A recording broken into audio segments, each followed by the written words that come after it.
अगर आपका बच्चा ज़िद्दी है और आपकी बात नहीं मानता है, तो चांसेस ये हैं कि आपकी रोज़ की दिनचर्या एक रोलर कोस्टर राइड की तरह हो गई। कभी खूब सारी एक्साइटमेंट, कभी बिल्कुल डाउन, कभी फिर ऊपर, कभी फिर नीचे, और घर ऐसा लगता हुआ कि जैसे सुनामी आया है। आपकी मेंटल कंडीशन भी कुछ ऐसी ही होगी। तो आज हम बात करेंगे उन 3 तरीकों के बारे में जिससे आप अपनी भाषा में अपने ज़िद्दी बच्चे को ये समझा सकें कि उसके बिहेवियर में चेंज लाने की ज़रूरत है।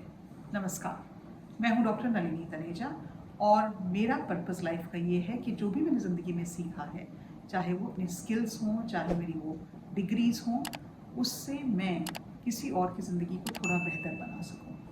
तो चलिए, बात को आगे बढ़ाते हुए आज बात करते हैं, अगर हमारे बच्चे ज़िद्दी हैं तो हम क्या करें। पहली बात समझने की तो ये है कि हमारे बच्चे ज़िद क्यों करते हैं। उसके पीछे एक बेसिक कारण है जो बहुत साल पहले जिसकी नींव रखी गई होती है।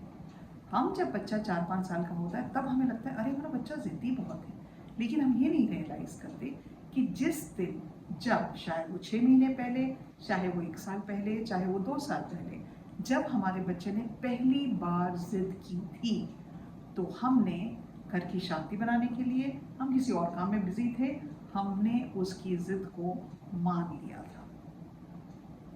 ये नींव है उस चीज़ की कि बच्चा ज़िद करने में बहुत ही बेहतर होता जाता है टाइम के साथ। अगर हम पहले दिन से एक बाउंड्री सेट करेंगे अपने बच्चों के लिए कि तुम्हारा ये बिहेवियर एक्सेप्टेबल है, ये बिहेवियर एक्सेप्टेबल नहीं है, तो बच्चे के ज़िद करने का चांस ही नहीं बनता। जब बच्चा 1 या 2 बार ज़िद करता है और हम अपनी, कोई भी कारण हो सकता है, उसकी वजह से उसकी उस ज़िद को मान लेते हैं, तो उसको लगता है अरे ये बिहेवियर तो बहुत आसान है, मैं तो ज़िद कर सकता हूँ, मैं तो ज़मीन पे लेट सकता हूँ, मैं खाने की प्लेट को फेंक सकता हूँ, मैं किसी की बात नहीं सुन सकता हूँ, इनको तो मेरी बात माननी ही पड़ेगी। और मेरी बात मानने का तरीका क्या है? और ज़िद करो। अगर आप ये बात पहले समझ जाएंगे तो उसके बाद जो मैं आपको 3 टिप्स दूंगी वो समझने में आसानी होगी और उनको इम्प्लीमेंट करने में भी आसानी होगी। तो सबसे बड़ी और सबसे ज़रूरी बात, मैंने आज इसके लिए नोट्स लिखे हैं और बहुत इम्पॉर्टेंट है कि आज हम बात करें कि घर में स्ट्रक्चर होना ज़रूरी क्यों है, बच्चों के साथ स्ट्रक्चर या बाउंड्रीज होना ज़रूरी क्यों है, और उसको एस्टैब्लिश करने के लिए हमें क्या करना है। तो पहली बात, स्ट्रक्चर क्या होता है। स्ट्रक्चर ये है एक काम करने का तरीका। फॉर एग्जाम्पल, अगर आपने चावल बनाने हैं तो आप चावल डिब्बे में से निकालेंगे, उनको नापेंगे, उनको वॉश करेंगे, 3-4-5 वॉश करेंगे ताकि स्टार्च निकल जाए, बराबर का पानी डालेंगे, गैस पे ऑन करेंगे और चावल की 2-3 सीटियां बजेंगी और आपके चावल तैयार हो जाएंगे। ये एक स्ट्रक्चर है, एक ये सिस्टम है, एक तरीका है चावल बनाने का। तो इसी तरह से घर में एक स्ट्रक्चर होना चाहिए, एक तरीका होना चाहिए हमारे बच्चों के रूटीन का। हमारे बच्चों के साथ ये बैठ के बात करना, जब वो छोटे हैं तब वो बात नहीं कर सकते, लेकिन वो आपके बिहेवियर को देखते हैं, बच्चे ऑब्जर्व करते हैं कि आप क्या कर रहे हैं। अगर आपके घर में पूरी तरफ खलेरा पड़ा हुआ है तो चांसेस बहुत हाई हैं कि बच्चा भी अपना कपड़ा उठा के उसी खलेरे में डाल देगा।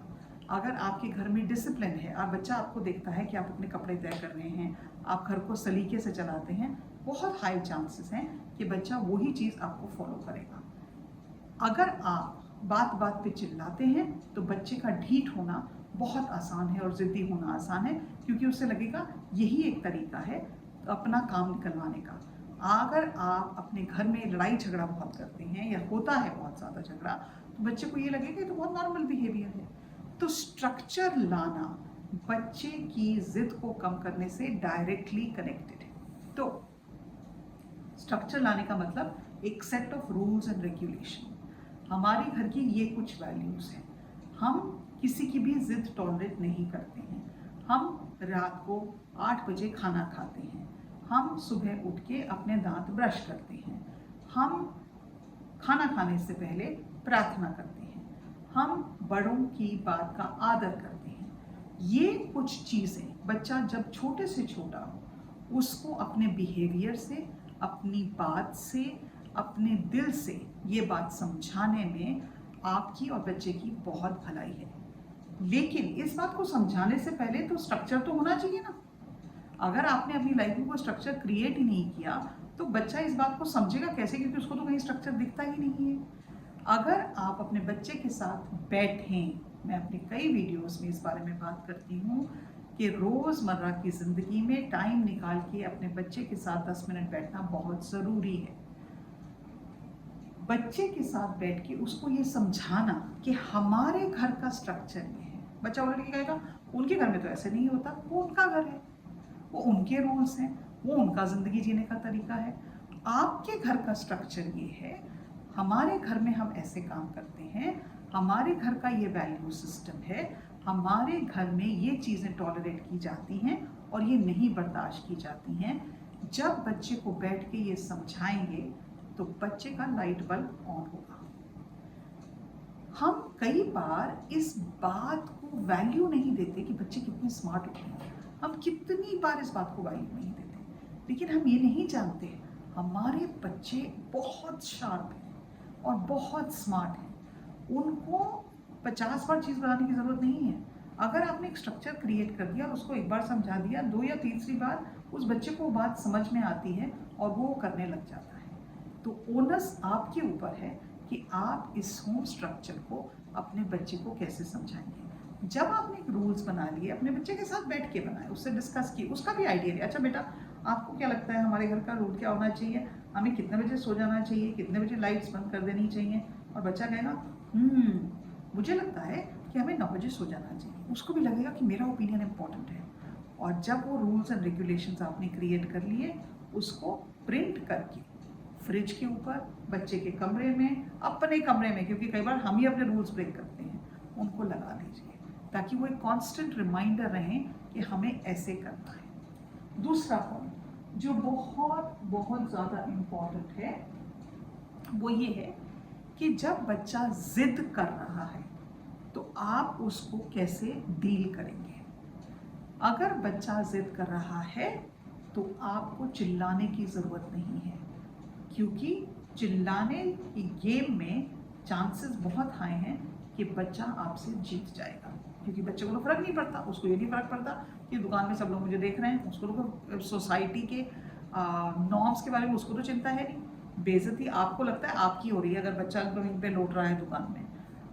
अगर वो ऐसे कर रहा है तो उसको बिल्कुल इग्नोर कर दीजिए। कुछ दिन पहले मैं एक मॉल में थी और मैं ये देख रही थी कि एक बच्चे ने एक टॉय पे हाथ लगाया और मैं उस पेरेंट को बहुत अच्छे से ऑब्जर्व कर रही थी कि मुझे ये चाहिए। ऑलरेडी पेरेंट्स की कार्ट में मैंने देखा 3-4 टॉयज़ थे और बच्चे ने बेदहाड़ा रोना शुरू कर दिया।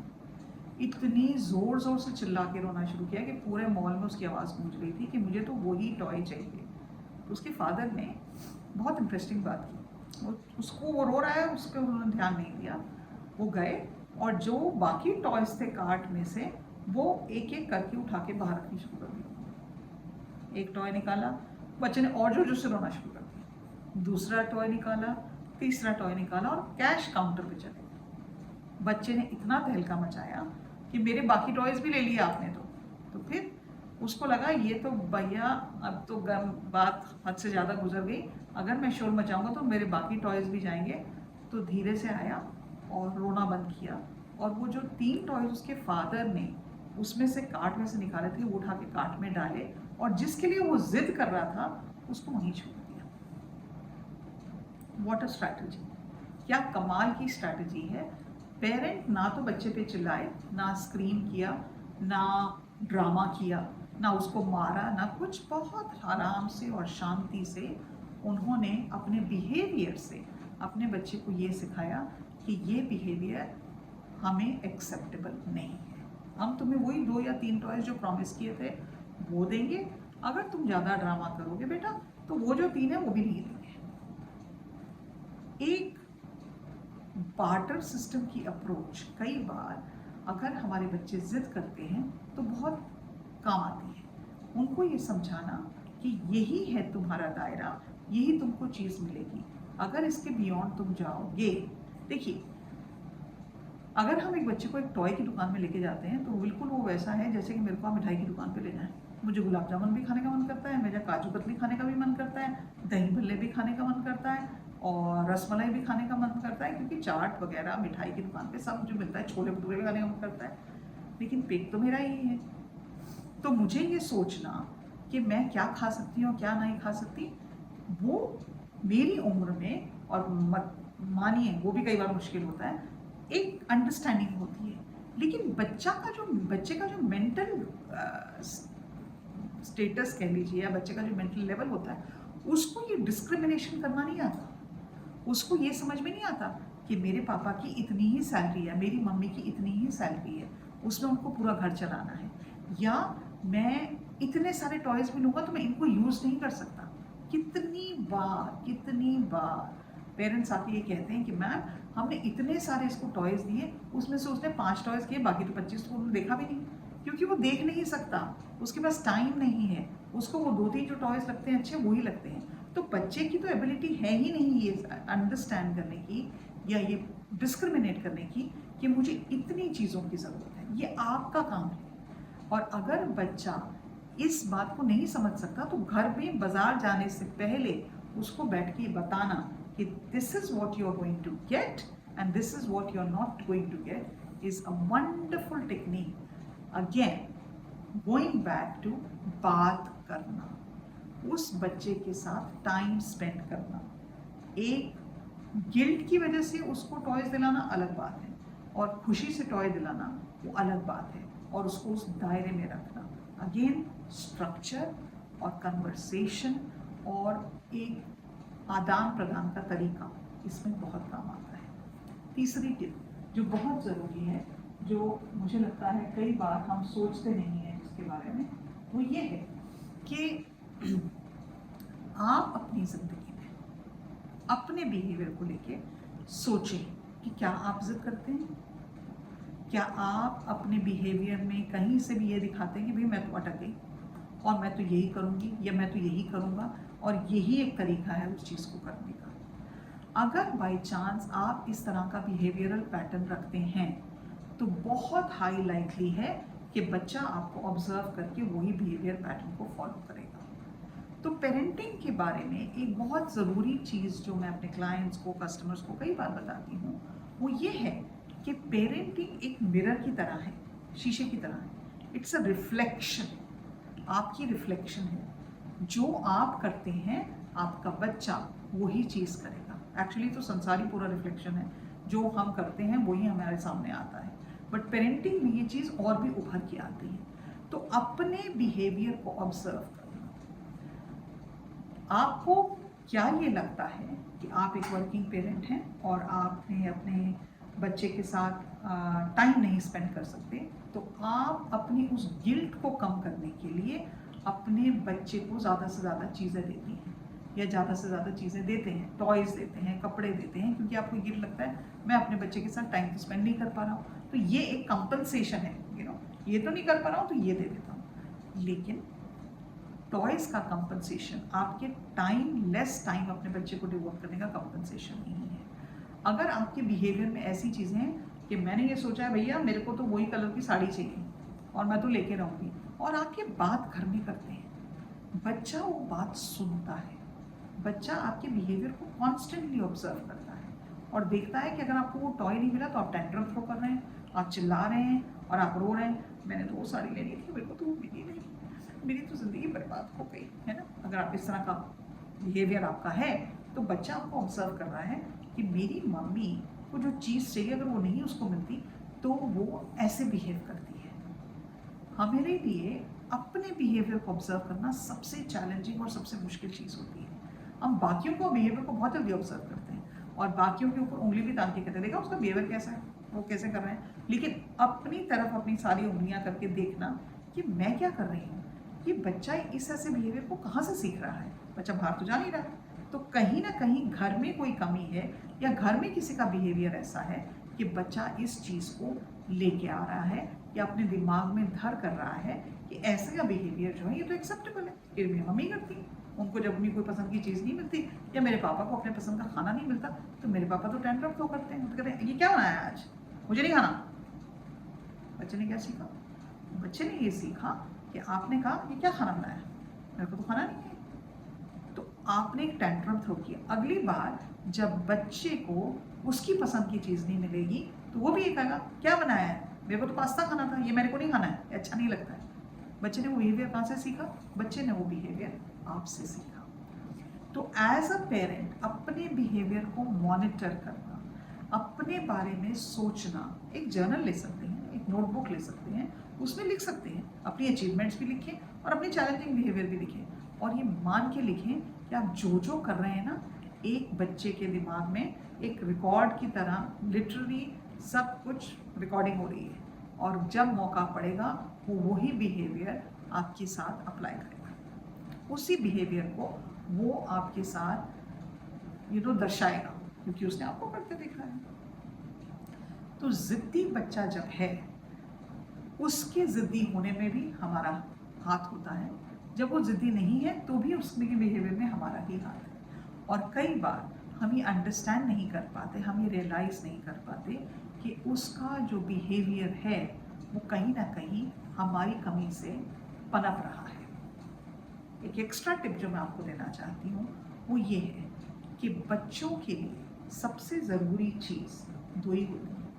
आई थिंक बच्चा खाना भूल सकता है, बच्चा ये भूल सकता है कि उसके पास कितने टॉयज़ हैं, या ये भूल सकता है कि उसके पास कितने कपड़े हैं, या उसके स्टडीज़ के बारे में। तो बच्चे अक्सर ही भूल जाते हैं कि वो इतनी इंपॉर्टेंट ही नहीं लगती हैं उनको। लेकिन जब बच्चे को हम अपनी अटेंशन देते हैं, जब हम अपने बच्चे को अपना लव देते हैं, जब हमारे पास जिस चीज़ की भी कमी है, हो सकता है हमारे पास ज़्यादा पैसे नहीं हैं, हो सकता है हमारे पास दुनिया की सबसे बड़ी गाड़ी नहीं है, हो सकता है हमारे बच्चे के पास अपना एक सेपरेट रूम नहीं है, हो सकता है हम अपने बच्चे को एक प्राइवेट स्कूल में, बहुत अच्छे स्कूल में नहीं डाल सकते, वो सब बातें होते हुए भी अगर हम अपने बच्चे को अटेंशन देते हैं, उसको लव करते हैं, उसको अपना जो चाइल्डहुड का ट्रॉमा है उससे दूर रखते हैं, अपने पे लगातार काम करते हैं, तो वो बच्चे की जो क्वालिटीज़ उभर के आती हैं और वो बच्चा क्या इंसान बनता है, वो इट्स अ मिरेकल, एक लिटरली लिविंग मिरेकल होता है।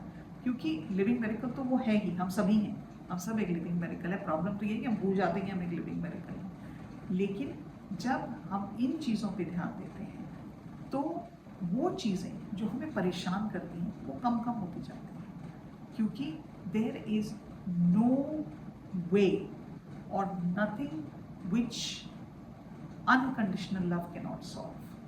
कोई भी ऐसी चीज़ नहीं है पेरेंटिंग और पेरेंट और एक चाइल्ड की रिलेशनशिप में जिसे प्यार नहीं रिजॉल्व कर सकता, जिसे बातचीत नहीं रिजॉल्व कर सकती, जिससे अटेंशन नहीं रिजॉल्व कर सकती, जिससे आपका अपने बच्चे को अंडरस्टैंड करने की क्षमता नहीं रिजॉल्व कर सकती, जिससे आपका खुला हुआ दिमाग, जिसमें आप एक्सेप्ट करते हैं कि मेरा बच्चा बहुत स्पेशल है, जैसा है उसकी जो क्वालिटीज़ हैं, जो यूनिकनेस है वो अच्छी है, वो नहीं रिजॉल्व कर सकती। ये फंडामेंटल्स हैं पेरेंटिंग की, ये वो नींव है जिस पे एक अच्छी पेरेंटिंग खड़ी होती है। अगर आप इन चीज़ों का ध्यान रखेंगे तो बाकी चीज़ें खुद ब खुद सही होती जाती हैं, बाकी चीज़ें खुद ब खुद एक अपने ही तरह एक जिक्सॉ पजल की तरह ना वो फिट होती जाती हैं। आपको ज़्यादा करने की ज़रूरत नहीं होती, क्योंकि आपने फंडामेंटल्स का ध्यान रखा है, आपने जो बेसिक्स हैं उस पर टाइम दिया है, आपने जिन चीज़ों पे तवज्जो करनी चाहिए, जो चीज़ें आपके बच्चे के लिए इम्पॉर्टेंट है